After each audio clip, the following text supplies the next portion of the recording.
2026 বিশ্বকাপের পথে কতদূর এগোলো আর্জেন্টিনা ব্রাজিল? বিশ্বকাপ বাছাইয়ের ম্যাচে আপাতত বিরতি। আগামী মার্চের আগে মাঠে নামতে হবে না দলগুলোকে। এর মধ্যে দক্ষিণ আমেরিকার বাছাই পর্বে 18 ম্যাচের 12টি খেলে ফেলেছে দলগুলো, যেখানে শীর্ষস্থানে আছে আর্জেন্টিনা। বিশ্বকাপ নিশ্চিত বললেই চলে। অন্যদিকে একের পর এক ম্যাচে বাজে পারফরমেন্স দেখানো ব্রাজিল আছে 5 নম্বরে। পরিবর্তিত নিয়মের কারণে ব্রাজিলকে আপাতত বড় বিপদ চোখ রাঙাচ্ছে না। তবে এই দুর্দশা দ্রুত দূর করতে না পারলে বড় ধরনের বিপদে পড়তে হবে 5 বারের বিশ্ব চ্যাম্পিয়নদের। আর্জেন্টিনা প্রথম স্থান 25 পয়েন্ট, গোল ব্যবধান 14। আর্জেন্টিনার সোনালী সময় কি তবে শেষ হতে চলল?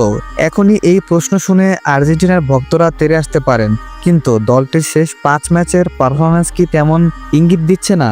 এর মধ্যে অবশ্য বলিভিয়ার বিপক্ষে 6-0 গোলের বড় জয় আছে, কিন্তু সেই জয় কোনোভাবেই আড়াল করতে পারছে না 2 হার ও 1 ড্রকে। এমনকি সর্বশেষ পেরুর বিপক্ষে আর্জেন্টিনা জিতেছে কোনো রকমে 1-0 গোলে। আর্জেন্টিনার সাম্প্রতিক সময়ের পারফরমেন্স নিয়ে কাটাছেঁড়া হলেও সেটা অবশ্য দলটির বিশ্বকাপের টিকিট নিশ্চিত করার পথে সামান্য বাধাও তৈরি করতে পারবে কিনা সন্দেহ। বিশ্বকাপের পরিবর্তিত কাঠামো অনুযায়ী দক্ষিণ আমেরিকা থেকে 2026 বিশ্বকাপের টিকিট পাবে 6টি দেশ, অর্থাৎ যুক্তরাষ্ট্র বিশ্বকাপে সরাসরি টিকিট পেতে পয়েন্ট তালিকার 6-এ থাকলেই চলবে। এমনকি 7 নম্বর দলেরও সুযোগ আছে প্লে অফ খেলে জায়গা করে নেয়ার। এমন পরিস্থিতিতে 25 পয়েন্ট বিশ্বকাপ খেলার জন্য বর্তমান চ্যাম্পিয়নদের জন্য যথেষ্ট হওয়ার কথা। ফলে আর্জেন্টিনাকে বিশ্বকাপ খেলা নিয়ে আপাতত দুশ্চিন্তাগ্রস্ত না হলেও চলবে। ব্রাজিল পঞ্চম স্থান, পয়েন্ট 18, গোল ব্যবধান 6। হুট করে কেউ দেখলে চোখের ভুল করতে পারে, কিন্তু বাস্তবতা হচ্ছে দক্ষিণ আমেরিকার বাছাই পর্বে ব্রাজিলের অবস্থান এখন 5 নম্বরে। নিজেদের ফুটবল ইতিহাসের অন্যতম বাজে সময় পার করছে দলটি। বাছাই পর্বে 12 ম্যাচের 4টিতে হারের পাশাপাশি ড্র করেছে 3 ম্যাচে আর জয় 5টিতে। আগের নিয়মে বাছাই পর্ব হলে ব্রাজিল এখন বিশ্বকাপ থেকে বাদ পড়ার সংখ্যায় থাকতো।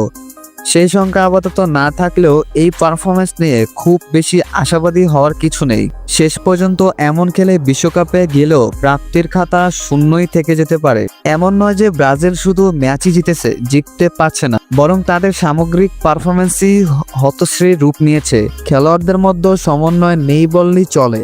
অ্যাটাকিং থার্ডেও নেই সেই চিরচেনা ব্রাজিলীয় দাপট। ফলে কোচ দরিবাল জুনিয়রের জন্য সামনের দিনগুলো অ্যাসিড টেস্টের মতো। মার্চের আগে দলকে নতুন করে উজ্জীবিত করতে না পারলে ব্রাজিলের ভবিষ্যতের পাশাপাশি দরিবালের চাকরির সংকটে পড়তে পারে।